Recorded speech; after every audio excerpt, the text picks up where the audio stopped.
ದೋಸ್ತ್ರೆ, ಇದು ಚೀನಾ. ಒಂದ್ಕಾಲದಲ್ಲಿ ಬಡತನ, ಹಸಿವು ಮತ್ತು ಹಿಂದುಳಿದಿರುವಿಕೆಯಿಂದ ನರಳಾಡುತ್ತಿದ್ದ ದೇಶ ಇದು. ಆದ್ರೆ ಇವತ್ತು ಈ ದೇಶ ಆರ್ಟಿಫಿಷಿಯಲ್ ಸೂರ್ಯನ ರೆಡಿ ಮಾಡ್ತಿದೆ, ಫ್ಲೈಯಿಂಗ್ ಟ್ಯಾಕ್ಸಿಗಳನ್ನ ಹಾರಿಸ್ತಿದೆ. ಡ್ರೈವರ್ ಇಲ್ಲದೆ ಬುಲೆಟ್ ಟ್ರೈನ್ಗಳು ಓಡ್ತಿವೆ ಮತ್ತು ರೋಬೋಟ್ಗಳು ಮನುಷ್ಯರು ಮಾಡೋ ಎಲ್ಲಾ ಕೆಲಸಗಳನ್ನ ಮಾಡ್ತಿವೆ. ಗೆಳೆಯರೇ, ಇದೇನು ಸೈನ್ಸ್ ಫಿಕ್ಷನ್ ಸಿನಿಮಾ ಅಲ್ಲ, ಆದ್ರೆ ಇವತ್ತಿನ ಚೀನಾದ ಅಸಲಿ ಕಥೆ. ಇವತ್ತು ಈ ದೇಶ ನಮ್ಮ ಕಲ್ಪನೆಗೂ ಮೀರಿದಷ್ಟು ಮುಂದೆ ಹೋಗ್ಬಿಟ್ಟಿದೆ. ಚೀನಾ ಮತ್ತು ಭಾರತ ಬಹುತೇಕ ಒಂದೇ ಸಮಯದಲ್ಲಿ ಸ್ವತಂತ್ರ ಆದವು. ಆದ್ರೆ ಚೀನಾದ ಟ್ರೈನ್ಗಳ ಪರಿಸ್ಥಿತಿ ಇವತ್ತು ಹೀಗಿದೆ. ಅದೇ ನಮ್ಮ ಭಾರತದಲ್ಲಿ ಇವತ್ತಿಗೂ ಲಕ್ಷಾಂತರ ಜನ ಟ್ರೈನ್ಗಳಲ್ಲಿ ನೇತಾಡಿಕೊಂಡು ಪ್ರಯಾಣ ಮಾಡೋ ಪರಿಸ್ಥಿತಿ ಇದೆ. ಇಲ್ಲಿ ಸಖತ್ ದೊಡ್ಡ ಪ್ರಶ್ನೆ ಏನಂದ್ರೆ, ಒಂದು ಬಡ ದೇಶ ಇಷ್ಟೊಂದು ಮುಂದೆ ಹೆಂಗೆ ಹೋಯ್ತು? ನಮ್ಮ ದೇಶ ಕೂಡ ಈ ತರ ಮಾಡೋಕೆ ಸಾಧ್ಯನಾ?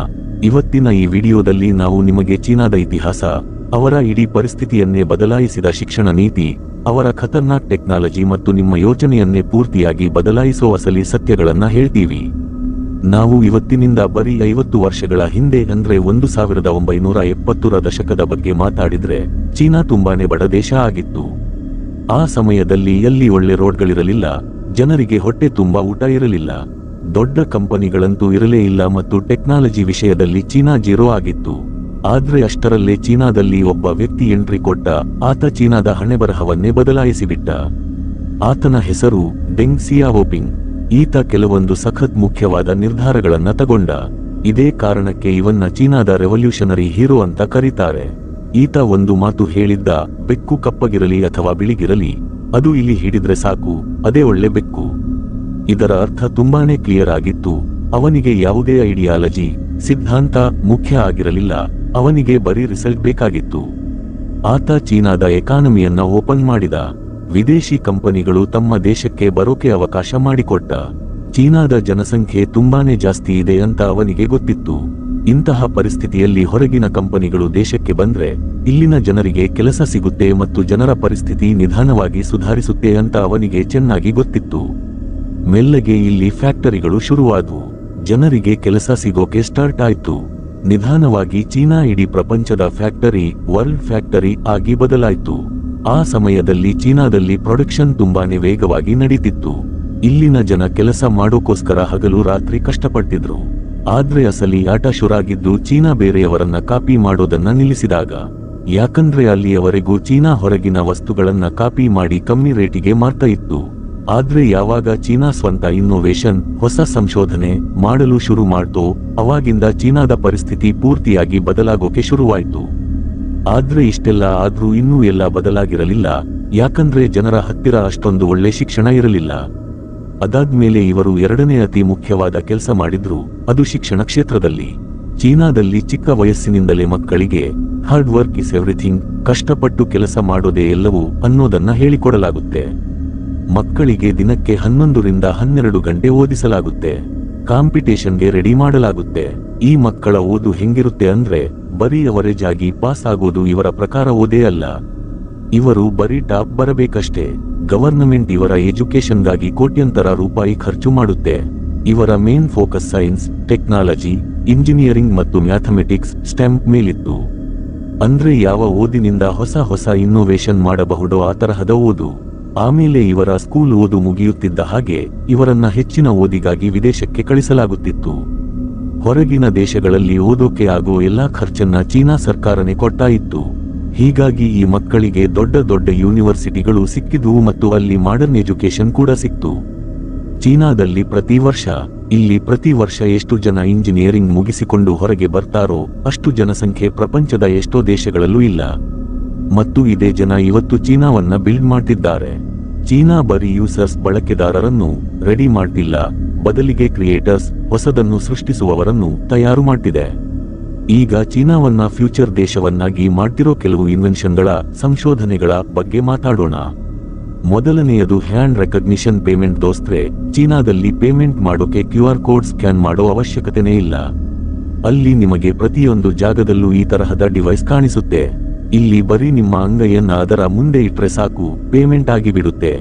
ಇಲ್ಲಿ ಕ್ಯಾಶ್ ಕೂಡ ಬೇಡ, ಜೊತೆಯಲ್ಲಿ ಮೊಬೈಲ್ ಫೋನ್ ಇಟ್ಕೊಳ್ಳೋ ಅವಶ್ಯಕತೆನೂ ಇಲ್ಲ. ಕೈ ರೇಖೆಗಳನ್ನ ರೀಡ್ ಮಾಡಿನೇ ಪೇಮೆಂಟ್ ಕಂಪ್ಲೀಟ್ ಆಗುತ್ತೆ. ಎರಡನೆಯದು ಡ್ರೈವರ್ಲೆಸ್ ಬುಲೆಟ್ ಟ್ರೈನ್. ಜನರಲ್ ಆಗಿ ಟ್ರೈನ್ಗಳನ್ನ ಓಡಿಸೋಕೆ ಡ್ರೈವರ್ಸ್ ಇರ್ತಾರೆ. ಆದ್ರೆ ಚೀನಾದಲ್ಲಿ ಓಡೋ ಬುಲೆಟ್ ಟ್ರೈನ್ಗಳಲ್ಲಿ ಡ್ರೈವರ್ಗಳೇ ಇರಲ್ಲ. ಎಐ ಕೃತಕ ಬುದ್ಧಿ ಮತ್ತೆ ತಾನಾಗಿಯೇ ಇಡೀ ಟ್ರೈನ್ನ ಕಂಟ್ರೋಲ್ ಮಾಡುತ್ತೆ. ಟ್ರೈನ್ನ ಎಲ್ಲಿ ನಿಲ್ಲಿಸಬೇಕು, ಎಷ್ಟು ಸ್ಪೀಡಾಗಿ ಓಡಿಸಬೇಕು ಅನ್ನೋ ನಿರ್ಧಾರನ ತಾನೇ ತಗೊಳ್ಳುತ್ತೆ. ಮೂರನೆಯದು ರೋಬೋಟ್ ಪ್ಲೇಸ್ ಗೆಳೆಯರೇ.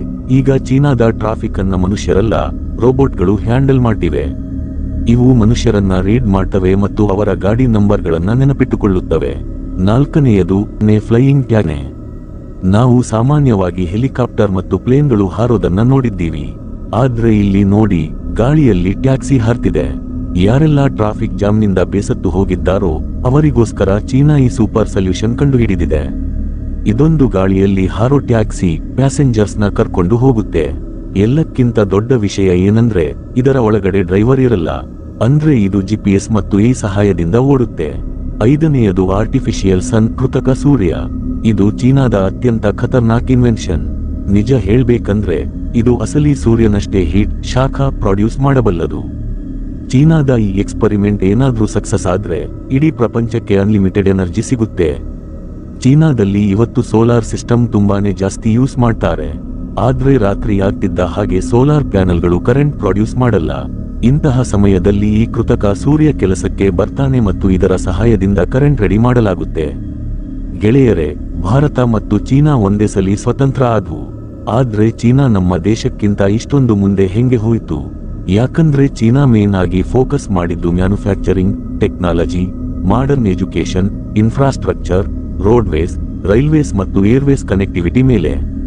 ಅವರು ಸಾವಿರಾರು ಫ್ಯಾಕ್ಟರಿಗಳನ್ನ ಕಟ್ಟಿದ್ರು, ಎಷ್ಟೋ ಸ್ಮಾರ್ಟ್ ಸಿಟಿಗಳನ್ನ ರೆಡಿ ಮಾಡಿದ್ರು. ಎಲ್ಲಕ್ಕಿಂತ ಮುಖ್ಯವಾಗಿ ಅವರು ತುಂಬಾನೇ ಫಾಸ್ಟ್ ಆಗಿ ದೊಡ್ಡ ದೊಡ್ಡ ನಿರ್ಧಾರಗಳನ್ನ ತಗೊಂಡ್ರು. ಇದೇ ಕಾರಣಕ್ಕೆ ಚೀನಾ ತುಂಬಾ ಕಮ್ಮಿ ಟೈಮ್ನಲ್ಲಿ ಇಷ್ಟೊಂದು ಮುಂದೆ ಹೋಗಿದ್ದು. ಚೀನಾದಲ್ಲಿ ಒಬ್ಬರಿಗಿಂತ ಒಬ್ಬರು ಟಾಪರ್ಸ್ ಇದ್ದಾರೆ. ಇಲ್ಲಿನ ಸ್ಟೂಡೆಂಟ್ಸ್ ಪ್ರಪಂಚದ ಟಾಪ್ ಯೂನಿವರ್ಸಿಟಿಗಳಲ್ಲಿ ಓದ್ತಾರೆ. ಅದಕ್ಕೆ ಇವರು ಹೊಸ ಹೊಸ ಇನ್ವೆನ್ಷನ್ಗಳನ್ನ ಮಾಡ್ತಾರೆ. ಆದ್ರೆ ನಮ್ಮ ದೇಶದಲ್ಲಿ ಎಷ್ಟೋ ಸ್ಕೂಲ್ಗಳಿದ್ದಾವೆ, ಅಲ್ಲಿ ಬೇಸಿಕ್ ಸೌಲಭ್ಯಗಳು ಕೂಡ ಇಲ್ಲ. ನಮ್ಮ ದೇಶದಲ್ಲಿ ಗವರ್ನಮೆಂಟ್ ಎಜುಕೇಶನ್ ಫ್ರೀ ಇರಬಹುದು, ಆದ್ರೆ ಒಂದು ಕಡೆ ಟೀಚರ್ಸ್ ಕೊರತೆ ಇದೆ, ಇನ್ನೊಂದು ಕಡೆ ಟೀಚರ್ಸ್ ಇದ್ರೂ ಸರಿಯಾಗಿ ಪಾಠ ಮಾಡಲ್ಲ. ಭಾರತದ ಜನರಲ್ಲೂ ಸಖತ್ ಟ್ಯಾಲೆಂಟ್ ಇದೆ, ಆದ್ರೆ ಅವರಿಗೆ ಒಂದು ಸರಿಯಾದ ದಾರಿ, ಡೈರೆಕ್ಷನ್ ಬೇಕಾಗಿದೆ. ಚೀನಾದ ಮಿಷನ್ ಪೂರ್ತಿ ಕ್ಲಿಯರ್ ಆಗಿದೆ, ಅವರಿಗೆ ವರ್ಲ್ಡ್ ಲೀಡರ್ ಆಗ್ಬೇಕು. ಅದಕ್ಕೆ ಅವರು ಫ್ಯೂಚರ್ಗಾಗಿ ಕೆಲಸ ಮಾಡ್ತಿದ್ದಾರೆ. ಬರೋ ದಿನಗಳಲ್ಲಿ ಯಾವೆಲ್ಲ ವಸ್ತುಗಳು ಕೆಲಸಕ್ಕೆ ಬರ್ತಾವೋ ಆ ಎಲ್ಲಾ ವಸ್ತುಗಳ ರಿಸರ್ಚ್ ಮತ್ತು ಪ್ರೊಡಕ್ಷನ್ ಅನ್ನ ಇವತ್ತೇ ಮಾಡ್ತಿದ್ದಾರೆ. ಇವತ್ತು ಚೀನಾ ಹತ್ತಿರ ಹೆಂಗೆ ಯೂತ್ ಪವರ್, ಯುವ ಶಕ್ತಿ ಇದೆಯೋ ಅದೇ ತರಹ ನಮ್ಮ ಭಾರತದಲ್ಲೂ ತುಂಬಾನೇ ಯುವಕರಿದ್ದಾರೆ.